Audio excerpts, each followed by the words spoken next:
नमस्कार मित्रों, मैं डॉक्टर चिंतामणि मालवी, विधायक आलोट और प्रदेश उपाध्यक्ष भारतीय जनता पार्टी अपने यूट्यूब चैनल पर आपका स्वागत करता हूं। बंधुओं, वैसे तो कांग्रेस की हमेशा कोशिश रही है कि भारतीय समाज विभाजित रहे, कि कभी एक ना हो सके, कोई एकता भारतीय समाज में ना आए। लेकिन उस कार्य को बढ़ाने का सबसे बड़ा काम या बड़ी त्वरा के साथ, बड़ी शिद्दत के साथ अगर कोई कर रहा है तो वो राहुल गांधी जी है, और उन्हें ऐसा करने पर थोड़ी सफलता मिली भी है। इससे वो ज्यादा उत्साहित हैं। उन्हें पिछले चुनाव में सफलता मिली कि उन्होंने अनुसूचित जनजाति और अनुसूचित जाति के लोगों को भ्रमित किया कि यदि भारतीय जनता पार्टी आई और 400 पार किए तो आपका आरक्षण हटा देंगे और संविधान बदल देंगे। तो हमारा समाज इससे भ्रमित हुआ और हम देखते हैं कि जो कांग्रेस 52 सीटों पर थी वो 99 पर पहुंची। इससे उत्साहित होकर के उन्होंने इसे और बढ़ाने का काम किया।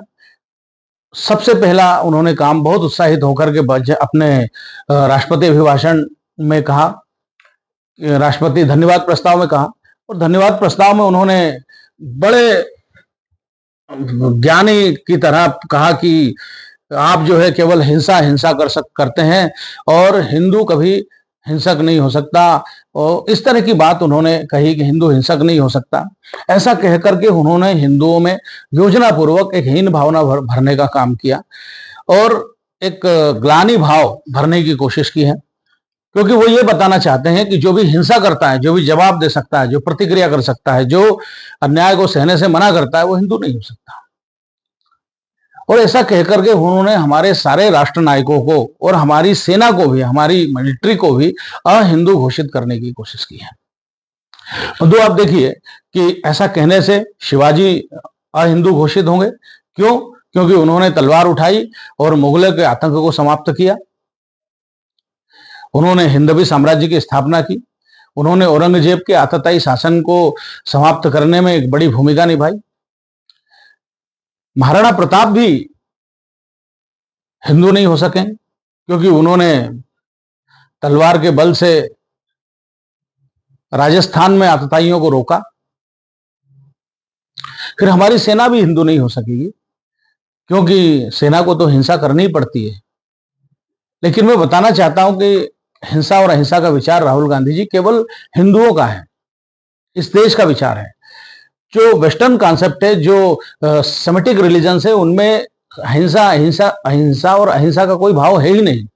और अगर आपका तो मूल धर्म है क्रिश्चियन, आप बाइबल पढ़ करके देख लीजिए, इसमें कहीं अहिंसा का विचार नहीं है, दया का है। आप कुरान पढ़ करके देख सकते हैं, इसमें कहीं अहिंसा का विचार नहीं है, कॉन्सेप्ट ही नहीं है। ये केवल हिंदू विचार है, और ये इतना गहरा है कि आपकी समझ के बाहर है। अहिंसा तो हिंसा इतनी व्याख्या है कि कृत हिंसा, कारित हिंसा, अनुमोदित हिंसा। जब आप हिंसा अगर कर रहे हो तो भी गलत है, अगर आप करवा रहे हो, जैसा कि आपने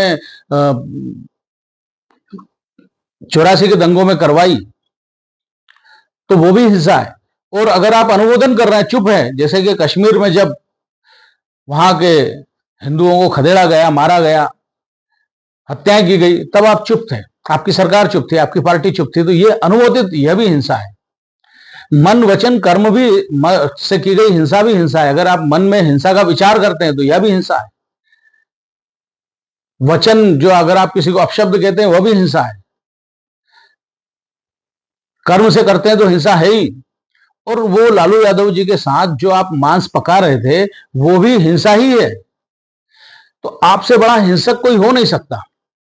लेकिन उससे बड़ा काम राहुल गांधी जी ने, और उससे बड़ी बात इस बार उन्होंने फिर बजट भाषण में कही। अहिंसा की बात तो की, डरो मत, डराओ मत, अभय मुद्रा, त्रिशूल पीछे रख दिया, ये बात तो आपने की। लेकिन इंडियन माइथोलॉजी को गलत तरीके से एक और प्रस्तुतिकरण, उन्होंने चक्र की बात करी, व्यूह की बात करी, चक्रव्यूह की बात की, और उन्होंने कहा कि चक्रव्यूह में केवल 6 लोग हैं।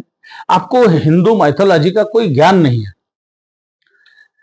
इससे भी बुरी बात उन्होंने ये कही कि हलवा सेरेमनी ये प्रत्येक भारतीय के लिए, लोकतंत्र में भरोसा करने वाले व्यक्ति के लिए बहुत अखरने की बात है कि हलवा सेरेमनी जो इसलिए की जाती है बजट के पहले कि जो 20, 25, 15 जो मूल लोग हैं बजट बनाने वाले, बड़े अधिकारी और जो उसको समझ रखने वाले लोग, टेक्निकल लोग, जो करीब 20 दिन और कभी कभी 1 महीना भी अपने घर नहीं जाते हैं, वो अपना सेलफोन अपने पास नहीं रखते, पूरे संसार से वो कट जाते हैं, केवल बजट बनाते हैं, क्योंकि बजट एक गोपनीय दस्तावेज है जब तक वो प्रस्तुत ना हो सदन में।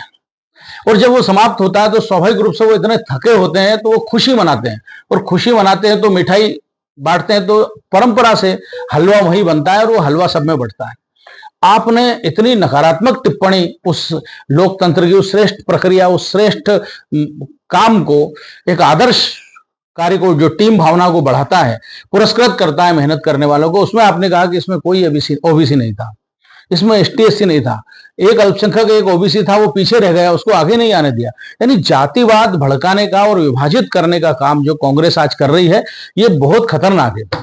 और मैं उनसे पूछना चाहता हूं कि आप बताइए कि सन 1953 में बाबा साहब अम्बेडकर ने 49 से ही प्रयास कर रहे थे बाबा साहब, और उन्होंने कहा था कि भाई जो अनुसूचित जाति और अनुसूचित जनजाति को छोड़ करके जो बीच की जातियां हैं उनको भी कोई आरक्षण या कोई सुविधाएं दी जानी चाहिए, तो उनको आइडेंटिफाई करें जो पिछड़े वर्ग हैं, लेकिन वह आर्थिक आधार पर होंगे। तो पिछड़ा वर्ग की संकल्पना बाबा साहब ने दी और बार बार नेहरू से आग्रह किया। उनके बहुत दबाव में सन 1953 में काका कालेलकर आयोग बना। काका कालेलकर आयोग ने सन 1955 में अपनी रिपोर्ट दी और आपने वो रिपोर्ट लागू नहीं की। नेहरू जी ने वह रिपोर्ट लागू नहीं की और उसी के कारण, एक सहयोगी कारण यह भी था कि बाबा साहब अम्बेडकर ने उनकी सरकार से इस्तीफा दिया। तो आपने काका कालेलकर रिपोर्ट क्यों नहीं प्रस्तुत की? उसके बाद फिर एक अवसर आया था, क्यों नहीं उसको लागू किया? ओबीसी की आप इतनी बात करते हैं। फिर उसके बाद अवसर आया था मंडल कमीशन, आपने तो नहीं बनाया बीच में, लेकिन मंडल कमीशन में जो मोरारजी देसाई ने बनाया था जनता सरकार में, तो मोरारजी देसाई ने मंडल कमीशन बनाया, उसकी रिपोर्ट आ गई 1980 में। 1980 में रिपोर्ट आई तो आपने, उसके बाद तो आपकी सरकार थी, 84 तक इंदिरा गांधी रही, फिर राहुल गांधी, फिर राजीव गांधी जी रहे, 10 साल आपकी सरकार रही, आपने मंडल कमीशन की रिपोर्ट क्यों लागू नहीं की? और मंडल कमीशन की रिपोर्ट नहीं लागू की, इसके अतिरिक्त फिर वो अगर लागू किया तो वीपी सिंह ने किया, जो आपकी सरकार नहीं थी, जनता पार्टी के सभी घटक दल मिलकर के सरकार बनाए थे, उसने मंडल कमीशन लागू किया, आपने नहीं किया। आपने पिछड़ा वर्ग का जो कमीशन है उसको संवैधानिक आधार तक नहीं दिया, उसको भी अगर देने का काम करा तो नरेंद्र मोदी जी ने किया। आज 26 ओबीसी के मंत्री केंद्र की सरकार में है, आपकी सरकार में कभी इतने रहे? तो आपने कभी जातिगत जनगणना की बात कर रहे हैं, तो जातिगत जनगणना चाहते हो तो आपने, जब आपकी सरकार है कर्नाटक में, वहां जातिगत जनगणना हुई रखी है, आप उसको घोषित क्यों नहीं करते? और जातिगत जनगणना होने के बाद क्या बदल जाएगा? केवल राहुल गांधी जी की कोशिश है कि इस देश का हिंदू कैसे विभाजित हो। उनका पूरा प्रयास है कि हिंदू का विभाजन हो ताकि उनकी सरकार बनी रहे। वो किसी तरह से, वो कोई सकारात्मक काम करके सरकार में नहीं आना चाहते, केवल हिंदुओं को विभाजित करके सरकार में आना चाहते, और इसलिए जातिगत जनगणना की गेंद डाली। आपको खुद अपने परिवार की परंपरा का पता नहीं, उनका इतिहास पता नहीं है, और जातिगत गणना की मांग कर रहे हैं। और केवल हिंदुओं में जातिगत जनगणना की बात क्यों कर रहे हैं? मुसलमानों में भी 95% जो मुस्लिम वर्ग है वो पसमानदा मुसलमान है, यानी जो नीची जातियों से, छोटी जातियों से कन्वर्ट होकर के मुसलमान बने।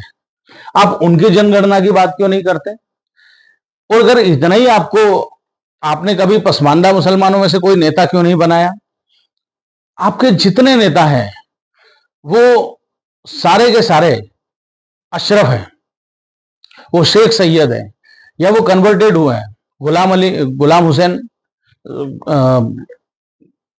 क्या गुलाम नबी आजाद, वो ब्राह्मण, और किसी को भी आप उठाइए, मैं नाम भी आपको दे सकता हूं, आप इसमें से किसका भी यदि नाम लेंगे तो आप पाएंगे कि वो सारे के सारे, शायद सलमान खुर्शीद अपने आप को राजपूत बताते रहे, और कुंवर महमूद अली, हामिद अंसारी, ये सारे के सारे ये अशरफ मुसलमान हैं। आपकी लीडरशिप में कोई भी पसमानदा मुसलमान नहीं है। तो आप विभाजन केवल आपको हिंदू समाज में चाहिए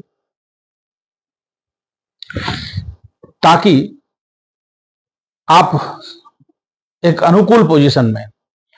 तो हमेशा ये कांग्रेस की कोशिश रही है, और ये कोशिश केवल आज की नहीं है। हिंदुओं को भ्रमित करना ये हमेशा रहा है। इसके पहले जब भोपला विद्रोह हुआ और हजारों हिंदुओं को मार दिया गया, बलात्कार किए, कन्वर्टेड कर दिए, तो तब महात्मा गांधी ने कहा कि नहीं, उन्हें एक अहिंसक आंदोलन करना चाहिए था, हिंदुओं को अपने आप को सरेंडर करना चाहिए था। ये मानसिकता रही है। जब बंगाल में वहां नोआखली हत्याकांड हुआ, तो नोआखली हत्याकांड में उसके बाद जब प्रतिक्रिया करी गोपाल पाठा के नेतृत्व में, हिंदुओं ने आतताइयों को, अत्याचारियों को मारना शुरू किया, जवाब देना शुरू किया, तो महात्मा गांधी पहुंचे और महात्मा गांधी ने वहीं एक दलित बस्ती में अपना डेरा जमाया और आग्रह किया कि ये संघर्ष बंद करें। तो जब भी ऐसा अवसर आया, आपकी एक बड़ी परंपरा ये रही है कि हिंदुओं को कमजोर करो, उन्हें विभाजित करो। लेकिन यह भी सत्य है कि इस देश में यदि लोकतंत्र है तो वो तभी तक है जब तक हिंदू इस देश में बहुसंख्यक है। इस देश में विकास है, प्रगति है, शांति है, वो तभी तक है जब तक इस देश में हिंदू बहुसंख्यक है। तो कांग्रेस को इस तथ्य को समझना होगा कि अपनी सरकार के लिए या कुछ सीटें बढ़ जाएं, इसके लिए देश को दांव पर लगाना ये बिल्कुल अनुचित है।